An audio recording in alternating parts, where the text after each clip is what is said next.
সিনেমাটি শুরু হয় ইয়াউৎজা নামের এক ব্যক্তি দিয়ে, এমন একটি গ্রহ থেকে যেখানে প্রতিটি ভিনগ্রহী বাস করে, যার নাম ইয়াউৎজা। আর তাদের মধ্যে মাত্র একজন কে বেশি শক্তিশালী তা দেখার জন্য ক্ষমতা দেখা হয় এবং সে কতটা ভালোভাবে লড়াই করতে পারে। যুদ্ধের দক্ষতা এবং ভেতরের শক্তিও আরও আছে। সম্মান কেবল তাদেরই দেওয়া হয়। যদি দুর্বল ইয়াউৎজারা, আমাকে থাকতেও দেওয়া হচ্ছে না যখনই আমি জানতে পারবো যদি কোনো ইয়াউৎজা দুর্বল হয় তাহলে তাদের অবিলম্বে হত্যা করো। আর আমরা এমন একটি ইয়াউৎজার ডেক বানাতে যাচ্ছি যারা তাদের পাহাড়ে পৌঁছানোর সাথে সাথেই তৈরি ঘরের ভেতরে আসে। সে তার তরবারি দিয়ে যুদ্ধ শুরু করে, কারণ সেই ডেকটি খুব ভালোবাসে এবং কেউ ডেকে আঘাত করুক তা চায় না। এই জন্যই সে ডেকটিকে শক্তিশালী করতে চায়। এই কারণেই সে আমাকে লড়াইয়ের অনুশীলন করাচ্ছে। অনেকক্ষণ ধরে এই দুজনের মধ্যে ঝগড়া চলছিল। এটা ঘটতেই থাকে, কিন্তু ডেক একটিও লড়াই জিততে পারেনি। তার ভাই তাকে আরও অনুশীলনে সাহায্য করে। যখন সে জিজ্ঞাসা করে, ডেক বলে, আমি তা মনে করি না, আমার এটা দরকার নেই, আমি বেশ ভালো আছি, আমি শক্তিশালী, কিন্তু বাবা আর তোমরা সবাই আমার দিকে তাকিয়ে আছো। আমি নিজেকে প্রমাণ করতে আসি না, আমি সমগ্র মহাবিশ্বের সেরা থাকব। এটা একটা শক্তিশালী জিনিস, আমি অবশ্যই এটা খুঁজে বের করব। আর আমার বাবার নাম সারা পৃথিবীতে ছড়িয়ে দাও, আমি এটা আলোকিত করব। তার ভাই বলে যে পুরোটা মহাবিশ্বে কালিসিক নামে একটি মাত্র দানব আছে, সবচেয়ে শক্তিশালী, তাকে হত্যা করো এবং এটা ধরা সম্ভব নয়। তুমি কি এটা আনবে? এই চ্যালেঞ্জটি অবিলম্বে সাজিয়ে নাও। সে তা গ্রহণ করে। যখন তার ভাই, সে আরও বলে যে আমাদের বাবাও এই কাজ করতে পারবেন না। এই আলোচনার সময় ডেকের বাবাও এখানে আসেন। ডেকটি দেখে রাগ সপ্তম আকাশে পৌঁছে গেল। সে এসে তার ছেলেকে বলে, আমি চাই তুমি তাকে অবিলম্বে হত্যা করো, সে আমার নামে। ডেক জুড়ে শুধু একটা ঝাপসা ভাব আছে যা তাদের ব্যাখ্যা করছে। সে চেষ্টা করে, বাবা এরকম নন, আজ আমি তোমার জন্য একটা বড় স্বীকার করব। আমি তোমাকে গৌরব এনে দেব এবং তোমাকে গর্বিত করব। বাবা তার দিকে ব্যঙ্গাত্মক দৃষ্টিতে তাকালেন এবং তুমি বলো, তাদের রাগ আরও বেশি। ডেক সম্পর্কে এই ধরনের জিনিসের সাথে বৃদ্ধি পায় এবং যে তোমার লেজারের দড়ি দিয়ে ডেকটি বেঁধে নাও। এবং ডেকের ভাইকে আবার বলে, ডেককে মেরে ফেলো। ডেকের ভাইয়ের অন্য কোনো বিকল্প ছিল না। এই কথা মেনে সে তার লেজার তরবারি বের করল। সে এটা তুলে নেয়, কিন্তু ডেকে আঘাত করার পরিবর্তে সে ডেকটি দড়িও ভেঙে ফেলে। সেকেন্ড নষ্ট করো এবং তোমার মহাকাশযানের ভেতরে ছুটে যাও। আর ডেকের বাবা তার ভাইয়ের প্রতি এতটাই আগ্রহী, সে খুব রেগে যায় যে সে তার অন্য হাত দিয়ে ডেককে কাটে। ভাই আবার ডেককে সাহায্য করার চেষ্টা করলেন। মহাকাশযানের রিমোট কন্ট্রোল তার হাতে ছিল। সে তার রিমোট বের করল। জীবন্ত গ্রহে স্পেসশিপটি উৎক্ষেপণ করেছে, যেখানে ডেকটিকে কালো থেকে পরিবর্তন করা হয়েছিল। মানে তাকে কোথাও না কোথাও দানবের সাথে দেখা করতেই হবে। সে তার ভাইয়ের ওপর বিশ্বাস করত। ডেক জানত যে এখন বাবা তার ভাইয়ের সাথে খুব খারাপ কিছু করবেন, কিন্তু এত খারাপ হবে সে আশা করেনি। ডেকের বাবা ডেকের উপর রেগেছিলেন তার জন্য। সে তার ভাইকে হত্যা করে এবং ডেকটি ভেঙে যায়। দৃশ্যটি পরবর্তী দৃশ্যে চলে যায়। বলা হয় যে ডেকটি গ্রহে পৌঁছেছে। আমরা গ্রহের ভেতরে প্রবেশ করার সাথে সাথেই চাপ এতটাই বেড়ে গেল যে তার মহাকাশযান যত বাড়বে সব আয়না ভেঙে যায় এবং তুমি নিজেকে হারিয়ে ফেলো। বাঁচানোর জন্য ডেকটি একটি ক্যাপসুলে বসত এবং এটি জিনার উপর আছড়ে করে জঙ্গলে। এখন ডেক, কারণ ইয়াউৎজা ছিল তার। আমার মনে হয় সেই কারণেই সে এত শক্তিশালী ছিল। তাদের সবসময় কিছু না কিছু লড়াই করার মতো থাকে। এছাড়াও বিভিন্ন ধরনের অস্ত্রশস্ত্রও ছিল। সে তার কাপড়ের ভেতরে সব লুকিয়ে রেখেছিল, কিন্তু সে এমন জীবনযাপন আশা করেনি। গ্রহটি তার কল্পনার থেকেও বেশি। এটা বিপজ্জনক, আর এখানকার গাছপালাও দানব। সে বনে প্রবেশ করার সাথে সাথে গাছপালা তাকে আক্রমণ করে এবং তার স্যুটের সমস্ত অস্ত্র, যার পরে এই গাছপালাগুলির বড় বড় লতাগুলি ডেকে আক্রমণ করে। তিনি ডেকটিকে তার নিজস্ব লেজারের মতো নকশা দেন। এই লতাগুলো তরবারি দিয়ে কাটতে অনেক কষ্ট হয়েছিল। এটি কামড়ায় এবং এইভাবে এগিয়ে যেতে থাকে। পথে অনেক গাছপালাটাকে আক্রমণ করে। কেউ তার পা ধরে এটি পুরোপুরি ধরার চেষ্টা করে, কিন্তু সমস্ত লতা কাটার পর অবশেষে ডেকটি তৈরি করা হয়েছে। অবশ্যই সেই জঙ্গল থেকে বেরিয়ে আসবে। এবার ততক্ষণে ডেকটি ব্যাপকভাবে ক্ষতিগ্রস্ত হয়েছে। সে বসে পড়ল এবং নিজেকে ব্যান্ডেজ করে ফেলল। তারপর সে এগিয়ে যাবার সিদ্ধান্ত নিল। আপাতত সে কালো শিকাকে কিভাবে ধরতে হয় তাও জানত না, তার কোন দিকে যাওয়া উচিত। যখন সে এগিয়ে যায় তখন সে এটি ফুলের কাছে আসা ফুলের ক্ষেত্রেও ঘটে। এমনকি তা ক্ষতি করার জন্য তোমার মুখও খোলো, চলো এটা খুলি। ডেক বুঝতে পারে যে এটা পৃথিবীতে প্রতিটি পদক্ষেপ ভেবেচিন্তে নিতে হবে। তারপর সে দেখতে পেল যে সে কয়েক পা দূরে গাছে ঝুলছে। থিয়া নামে একটি মেয়ে আবির্ভূত হয়। থিয়া ডেকে ডেকে বলে, এবং সে বলছে, তুমি এখানে লোকের মতো মনে হচ্ছ না, তুমি এখানে কি করতে এসেছ? ডেক থিয়াকে বলে যে আমি ইয়াউৎজা গ্রহ থেকে এসেছি এবং আমি একজন যোদ্ধা এবং এখানে আমি কালিসিক দানব। আমি শিকার করতে এসেছি যাতে আমার যোদ্ধারা, আমি প্রমাণ করতে চাই যে আমি পৃথিবীতে সেরা, আমি আরও শক্তিশালী। থিয়া আমাকে বলে, মনে হয় তুমি এখনো এটা বুঝতে পারোনি, এই গ্রহটি কতটা বিপজ্জনক, আর এখন তুমি যে বনে দাঁড়িয়ে আছো সেটা ওই গ্রহের সবচেয়ে বিপজ্জনক জায়গা। আমার মনে হয় না তুমি এগিয়ে যেতে পারবে, তুমি বেঁচে থাকতে পারবে। যদি চাও আমি তোমাকে সাহায্য করতে পারি, কারণ আমি জায়গাটা খুব ভালোভাবে চিনি। কিন্তু ডেকটা সে বলে না, আমার এটা দরকার নেই। সে বলে কালিসাকে পৌঁছানোর কথা ভাবো, আমিও পথ চিনি। এটা শোনার পর ডেক রাজি হয় এবং মেয়েটিকে সে এটা তুলে নেয় এবং তারপর বুঝতে পারে যে এটা মেয়েটি মানুষ ছিল না, বরং একটি কৃত্রিম আবের মানে মানুষ এবং যন্ত্রের মিশ্রণ। ডেকটি তার সাথেই ঝুলে থাকতো এবং তার যাত্রা শুরু করে। থিয়া এখনো সে ডেককে তার গল্প বলছিল। তখন সে গত 2 বছর ধরে এখানে আটকে ছিল। তারপর একসময় উড়ন্ত ড্রাগন দেখা যায়, ডেকের উপর আক্রমণ করে এবং তার আক্রমণ থিয়ার নিজের হাত থেকে ডেক্স অজ্ঞান হয়ে যায়। তার ব্যবহার করে সেই ড্রাগনটিকে হত্যা করে। সে এখান থেকে গাড়ি চালিয়ে চলে যায় এবং তারপর ডেককে তার জ্ঞান ফিরিয়ে দেয়। সে এটা এনে বলে, এখন তুমি রাজি তাই না? তুমি আমাকে ছাড়া চলতে পারবে না ডেক। এখন থিয়া তাকে জড়িয়ে ধরল। এখন তাদের একটা নদী পার হতে হবে, যার ভেতরে ছিল রক্তপিপাসু মাছ। কিন্তু থিয়াকে এই সমস্ত মাছ খেতে হয়েছিল মানসিকভাবে নিজেকে নিয়ন্ত্রণ করতে জানতে, এবং এই কারণেই মানুষগুলো নিরাপদেই নদী পার করতে পেরেছিল। তারা এটা নিয়ে যায়। নদী পার হওয়ার পরে এই লোকগুলো ডেক তোমার স্বাচ্ছন্দ্যে নিরাপদ জঙ্গলে পৌঁছে গেল এখান থেকে, এবং ওই লতাগুলির মধ্যে দিয়ে লতা তুলে ফেলার জন্য সে থিয়াকে সাথে করে নিয়ে যায় এবং তারপর সাজাগারে যায়। যাত্রার পর এই লোকগুলো একলাতের জন্য বিশ্রাম নিল। এটা ভেবে দেখো, থিয়া নিজের সম্পর্কে ডেককে বলে যে তারা পৃথিবী গ্রহ থেকে মানুষ এই গ্রহকে এখানে পাঠিয়েছিল গবেষণা করার জন্য। তিনি এই মিশনও পেয়েছিলেন কালিসিক নামক এক দানবকে শিকার করতে। আমি গবেষণা করতে এসেছি। সে আমাদের বলে যে মানুষ খুবই তারা দুর্বল, এখানে টিকে থাকা ছাড়া তাদের আর কোনো উপায় ছিল না, এটা করা অসম্ভব ছিল। তাই মানুষ কৃত্রিম সৃষ্টির মতো, অর্থাৎ মানুষ এবং যন্ত্রের আমি আমার মাধ্যমে প্রাণীটি সৃষ্টি করেছিলাম।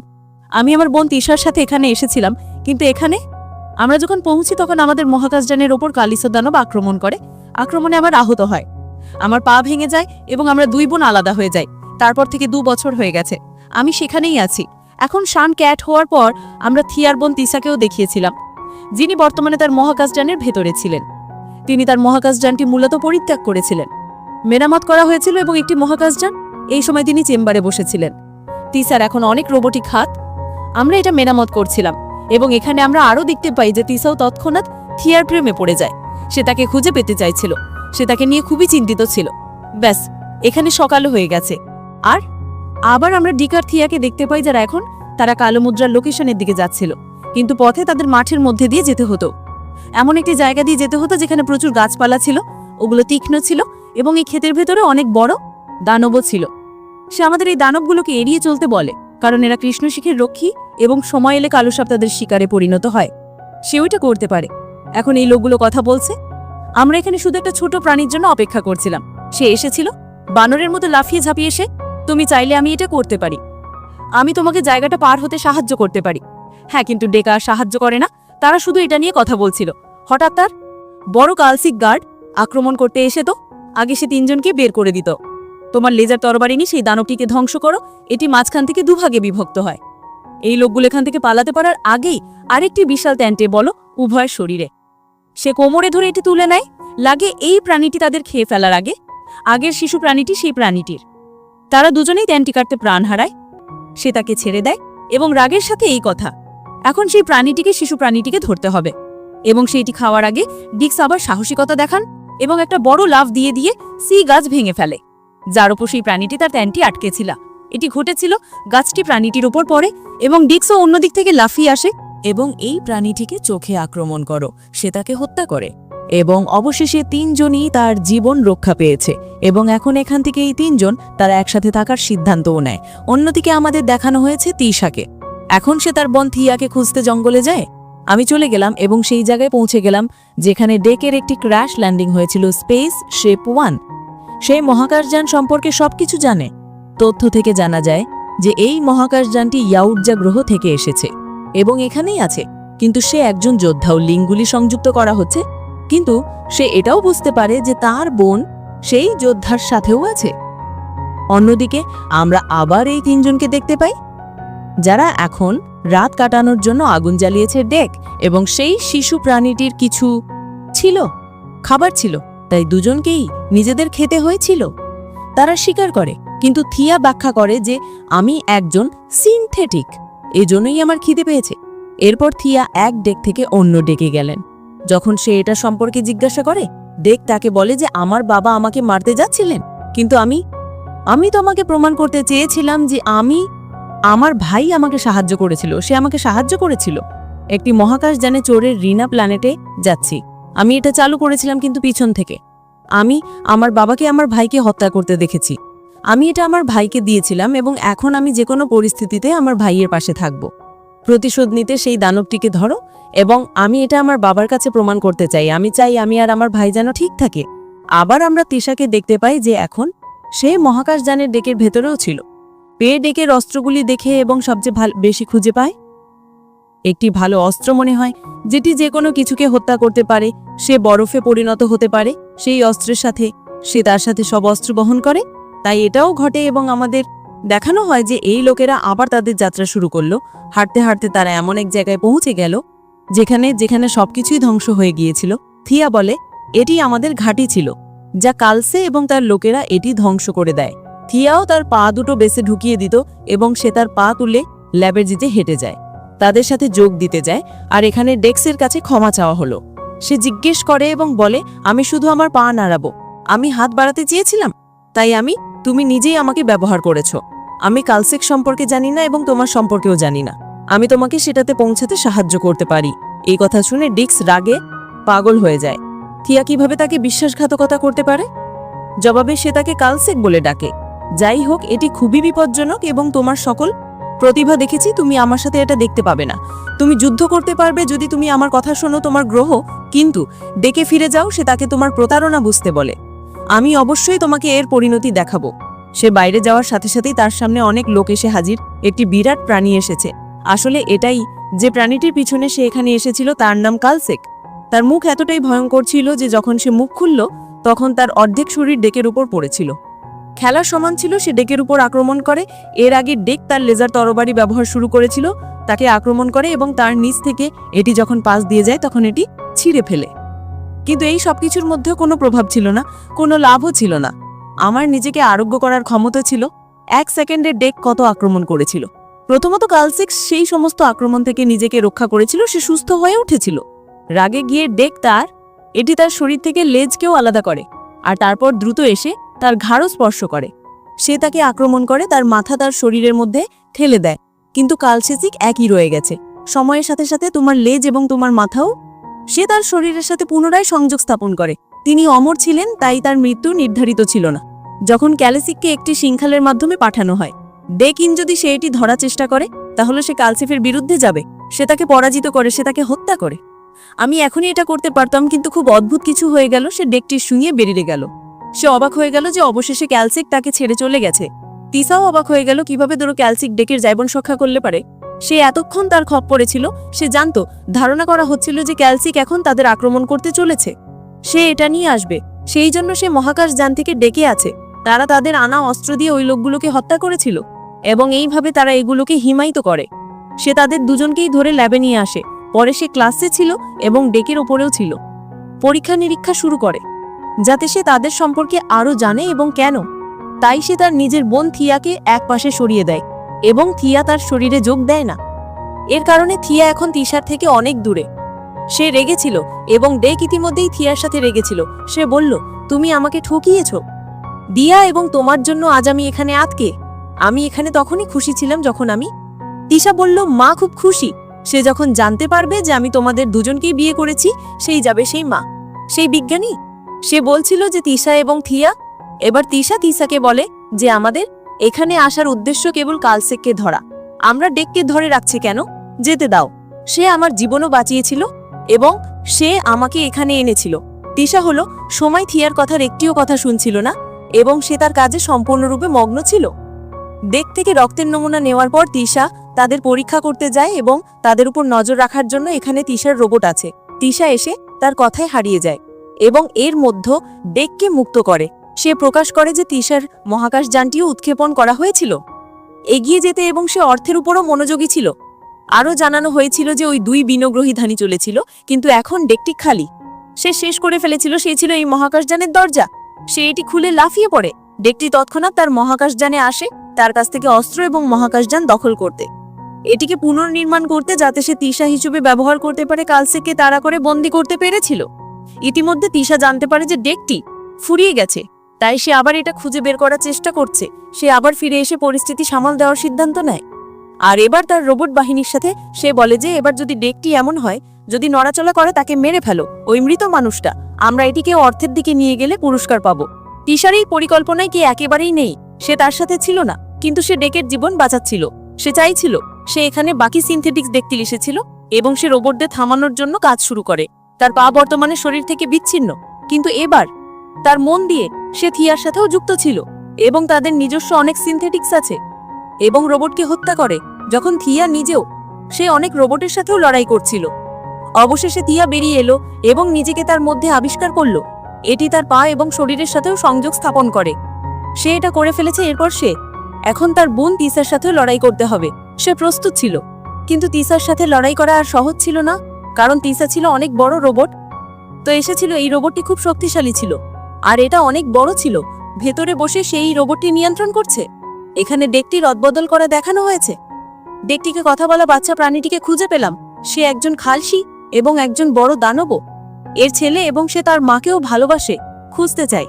ওর আর তিজার সাথে সাজিয়ে নাও। এটিকে মহাকাশযানে নিয়ে আসে এবং মহাকাশযানের ভিতরে যাওয়ার আগে সেই বন কিছু বিপজ্জনক উদ্ভিদ নিয়ে নিজেকে অস্ত্র হিসেবে ব্যবহার করে, আর এই অস্ত্রগুলো দিয়ে সে বানায় কিছু সিনথেটিক রোবটকে হত্যা করে। তার সামনে সবাইকে হত্যা করার আগে তিসা একটি বড় রোবটে করে আসে আর তার 100টি বড় চেইনের হাত দিয়ে বারবার ডেকে আক্রমণ করতে চেষ্টা করে। ডেকটি তার বিরুদ্ধে সম্ভাব্য সকলভাবে স্তূপীকৃত এবং সে টিকে থাকতে পারছে। চেষ্টা করছিল কিন্তু ব্যর্থ হচ্ছিলাম।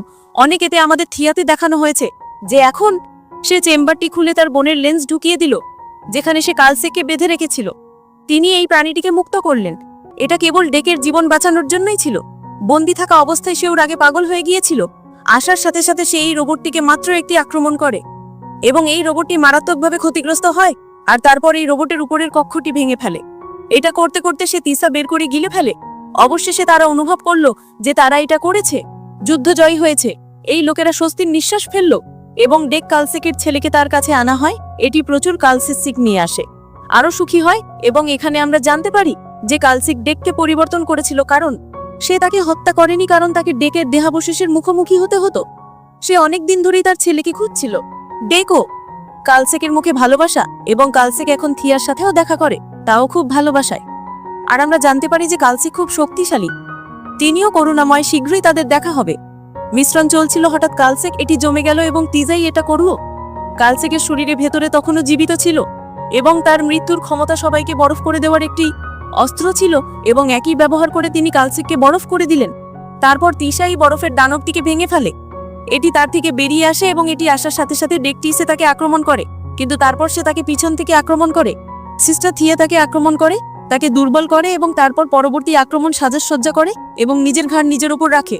অবশেষে তাকে তার দেহ থেকে আলাদা করে হত্যা করা হয়। ডেকটি আর এখানে কাজে লাগে না, কারণ কালসেক ইতিমধ্যেই মারা গিয়েছিলেন। এই কারণে সে থিয়া এবং ছোট দানবটিকে নিয়ে ইয়াউৎসা তার গ্রহে চলে যায়। আর যখনই সে তার বাবার সামনে যাবে, তার বাবা এখনো তাকে দেখলে রেগে যান এবং ওরা বলে, এখান থেকে চলে যাও। সর্বোপরি তুমি আসার সাথে সাথেই তুমি এখানে কেন? এটা শুনে ডেক বলল, আজ আমি তোমাদের মাথা উঁচু করে দাঁড় করাতে এসেছি। আমি এসেছি, দেখা যাক আমি কাকে এনেছি। আমি 2টি বিনগ্রহী প্রাণী শিকার করেছি। এখন তোমাকে আমার বংশে যোগ করতে হবে। ডেকের বাবা সতর্ক থাকবেন। সে নিশ্চিত ছিল না, তাই সে তার 2 যোদ্ধাকে পাঠালেন ডেকে পৌঁছানোর জন্য। ডেকটি যত কষ্ট সহ্য করেছে, আমি বড় বড় দানবের সাথে যুদ্ধ করেছি, এই 2টা যোদ্ধার সাথে লড়াই করা তার কাছে বড় কথা নয়। সে ছিল না, সে সহজেই পারত। সে তাদের দুজনের সাথে যুদ্ধ করে এবং দুজনকেই পরাজিত করে, কিন্তু তার সত্ত্বেও তার বাবার তার প্রতি এখনো ক্রাশ ছিল। আমার কোনো দয়া নেই এবং আমি নিজে তার সাথে লড়াই করতে প্রস্তুত। এগিয়ে এসো। রাগ এবং ঘৃণার আগুন জ্বলে ওঠে এবং সে এখন তার বাবাকে ঘৃণা করে। সে তাদের সাথে যুদ্ধ করে এবং তাদের পরাজিত করে এবং তাদের হত্যাও করে। এর আগে বাবা তাদের গোত্রের নেতা হয়ে যেত, তারা করত, কিন্তু ডেক তাদেরও মারধর করত। আর ডেকের ভাই ইতিমধ্যে মারা গিয়েছে, তাই সর্দার এখন ডেক এবং ডেক হয়ে গেল। এই কারণেই আমি তাকে অনেক সম্মান করতে শুরু করেছিলাম, কারণ সে 2টি এলিয়েন এনেছিল। ইতিমধ্যে আমাদের দেখানো হয়েছে যে আরেকটি এলিয়েন জাহাজ দ্রুত তাদের গ্রহের দিকে এগিয়ে যাচ্ছে। তাকে দেখে সবাই বিভ্রান্ত হয়ে গেল, কে আসছে? তাহলে ডেকটাই সব। সে বলছে আমার মা আসছে। ডেক, সে কি এটা তার মা কালসেকে বলছিল না অন্য কাউকে বলছিল? এই রহস্যের সাথে এই এলিয়েন চলচ্চিত্রটি এখানেই শেষ হয়।